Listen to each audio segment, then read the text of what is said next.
क्रिस्त में मेरे प्यारे भाई और बहनों, आज की पूजन पद्धति हम सभी को धर्म के बारे में समझाने के लिए आह्वान करती है। धर्म क्या है, धर्म का क्या उद्देश्य है, धर्म का क्या मकसद है और धर्म को किस तरह से जीना है, ये सभी बातें हम सभी को समझाने के लिए कोशिश है। एक लड़का एक लड़की से बहुत मोहब्बत करता था, प्यार करता था और उनसे शादी करना चाहता था। इसलिए माँ से कहता है, मैं इसी लड़की से शादी करना चाहूँगा। लेकिन माँ कहती है, उस लड़की से शादी करने के लिए मैं कभी भी इजाज़त नहीं दूंगी। लेकिन लड़का जिद से उसी लड़की से शादी करता है और लड़की को घर लाता है। माँ चिढ़ जाती है, माँ उस लड़की के साथ गलत व्यवहार करने लग जाती है, उनको भला बुरा कहती है। लड़की बहुत देर तक, बहुत दिनों तक, बहुत महीनों तक बर्दाश्त करने की कोशिश करती है। लेकिन जब बर्दाश्त से बाहर हो जाता है, वो अपने पापा के पास दौड़ती है। जो पापा एक डॉक्टर था, पापा से कहती है, मैं इस सासू माँ के साथ नहीं रह पाऊंगी, ये कि मेरी तलाक करवा दीजिए या उस सास को मरवा दीजिए।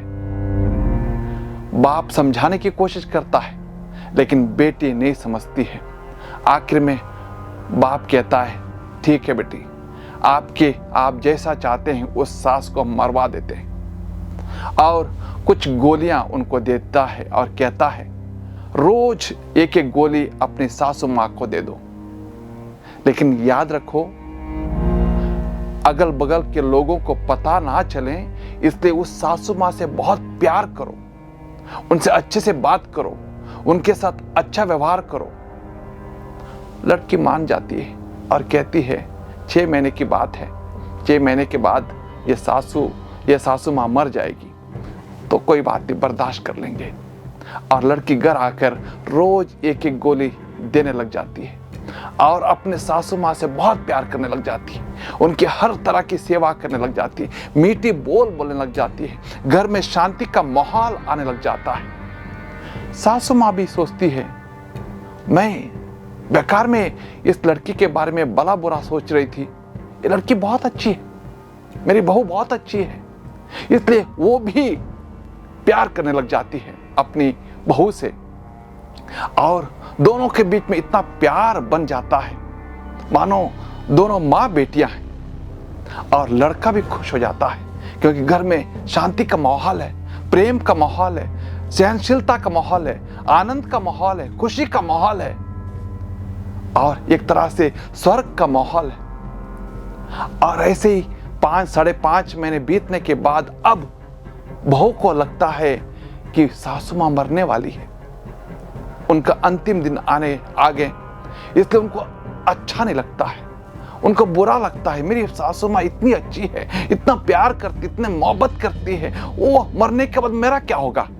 इसलिए दौड़ जाती है अपने पापा के पास ये कहने के लिए, पापा मेरे सासू को किसी तरह से बचा लीजिए, मैं उनको मरने नहीं दूंगी।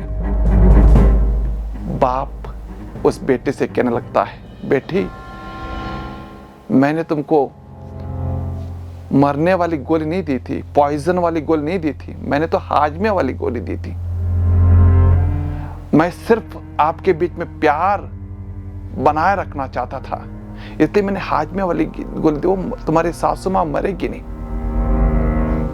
हमारा जीवन भी ऐसा ही है। यदि हमारे घर में प्रेम है, शांति है, सहनशीलता है, क्षमा है, तो हमारा घर भी स्वर्ग है। वहां पर धर्म निवास करता है, प्यार निवास करता है, ईश्वर का राज्य निवास करता है। और यही आज के दिन ईश्वर हम सभी को समझाने की कोशिश करता है। धर्म क्या है, धर्म हमें क्या सिखाता है, हमारे निजी जीवन में धर्म क्या मायने रखता है। धर्म दर्पण की तरह है, जो इंसान शीशे के सामने देखता है और अपने चेहरे पर, अपने बदन पर गंदगी देखने के बाद उसको साफ करने की कोशिश करता है। धर्म यही काम करता है। मन और मन की बातें स्रोत की समान है। यदि स्रोत अच्छा है तो पानी अच्छा है, यदि स्रोत दूषित है तो पानी भी दूषित है। यदि हमारा मन, हमारा दिल अच्छा है तो हमारी बातें भी अच्छी हैं, हमारी सोच भी अच्छी है। यदि हमारे मन और हमारा दिल दूषित है तो हमारे बोल भी दूषित होगा, हमारा कर्म भी दूषित होगा। आज विशेष रूप से आज के पाठों को समझना है तो बाइबल के कुछ बातों को समझने की जरूरत है। बाइबल में 73 पुस्तकें हैं, उनमें से 46 पुराना विधान है और 27 पुस्तकें नए विधान है। पुराना विधान का अर्थ है, विधान माने समझौता है, संधि है, एग्रीमेंट है। पुराने विधान में सिनाई पर्वत पर यावे और इज़राइल के बीच में संधि हो गई, समझौता हो गया कि मैं तुम्हें 10 नियम दूंगा और आप इस 10 नियम के मुताबिक अपने जीवन शैली को बना लो और हमारे बीच में प्रेम रहेगा और हम सभी प्यार और मोहब्बत के साथ रहेंगे। और नए विधान में प्रभु यीशु कलवारी पहाड़ पर अपनी खून की कीमत पर हमारे बीच में समझौता करते हैं, नया नियम बनाते हैं, नया विधि बनाते हैं, ये कहकर जिस तरह से मैंने तुमसे प्यार किया है उसी तरह से तुम भी एक दूसरे के साथ प्यार करो। संधि यानी समझौता। पुराने व्यवस्थान में मूसा के जरिए इजरायली प्रजा के साथ संधि बनाई गई थी, समझौता बनाया गया था। और नए विधान में प्रभु यीशु के रक्त के कीमत के साथ हम सभी मानव जाति के साथ समझौता बनाया था कि हम सभी एक दूसरे के साथ प्रेम और मोहब्बत के साथ रहेंगे। आज का पहला पाठ विधि विवरण ग्रंथ से लिया गया है। विधि विवरण ग्रंथ यानी दूसरा नियम, नया नियम या दूसरा विधि, यानी इस विधि में, इस पुराने विधि विवरण ग्रंथ में मूसा फिर एक बार जो ईश्वर ने, यावे ने इजरायली प्रजा के साथ समझौता किया था, बातें बताई थी, फिर एक बार समीक्षा करते हैं, फिर एक बार उनको समझाने की कोशिश करते हैं और कहते हैं हमें किस तरह से यावे ने हमारे साथ प्रेम किया है, मोहब्बत किया है, किस तरह से हमारे जीवन में चमत्कार किया, अनेक चमत्कार किए, उन सभी को याद दिलाने की कोशिश करता है और कहता है यदि वो हमारे साथ वफादार हैं तो हमें भी उनके साथ वफादार रहना चाहिए। वो हमेशा वफादार है, उन्होंने चमत्कार किया है, उन्होंने अच्छे कार्य किए हैं, इसलिए हमें भी अच्छा कार्य करना चाहिए। वो नियमों को याद दिलाने की कोशिश करते हैं। पुराने विधान में अनेक नियम हैं जो हम आज के जमाने में पालन नहीं करते हैं। जैसे पुराने व्यवस्था में यहूदी प्रजा अपने लोगों के साथ विवाह करते थे, लेकिन आज हम लोग नहीं करते हैं। पुराने व्यवस्था में जब स्त्री प्रसव करने के बाद 40 दिन या 50 दिन मंदिर नहीं जाया करती है, वो वर्जित है। पुराने व्यवस्था में कुछ जानवरों का, कुछ पक्षियों का मांस खाना वर्जित था, जो हम आज पालन नहीं करते हैं। सवाल उठता है, यदि वो पुराने व्यवस्था में लिखा है और यहूदी प्रजा पालन करते थे, क्यों हम नजरअंदाज करते हैं? इस बात को समझना है। धर्म और पारंपरिक नियम अलग हैं। धर्म हमें धार्मिक और आध्यात्मिक मामलों में मार्गदर्शन करती है और परंपराएं, व्यक्तिगत नियम जो राष्ट्र हमें बनाकर देता है, वो हमारे व्यक्तिगत जीवन चलाने के लिए।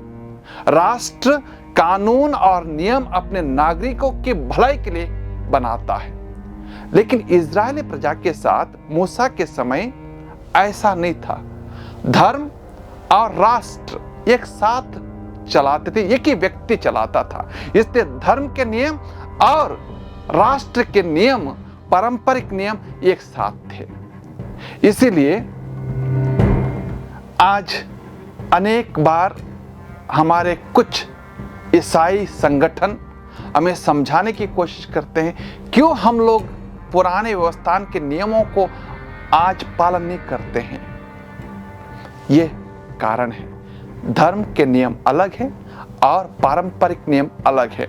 धर्म के नियम जो 10 नियम हैं जो हमेशा के लिए पालन किया जाएगा, वो ईश्वर ने दिए हैं, यावे ने दिए हैं, हमेशा के लिए पालन किया जाएगा। जो पारंपरिक नियम है, जो मैंने कुछ बातें आपको बताई अभी, वो बातें केवल यहूदी समाज के लिए, यहूदी राष्ट्र के लिए, यहूदी लोगों के लिए तक के सीमित था।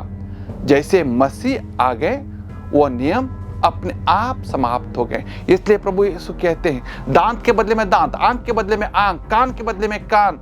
जिसने तुम्हारे साथ किया उसके विपरीत, उसके दुगना आपको करना था। लेकिन मैं अब कहता हूं, यदि आपको किसी एक ने गाल पे थप्पड़ मारा तो दूसरा गाल भी दिखा दो।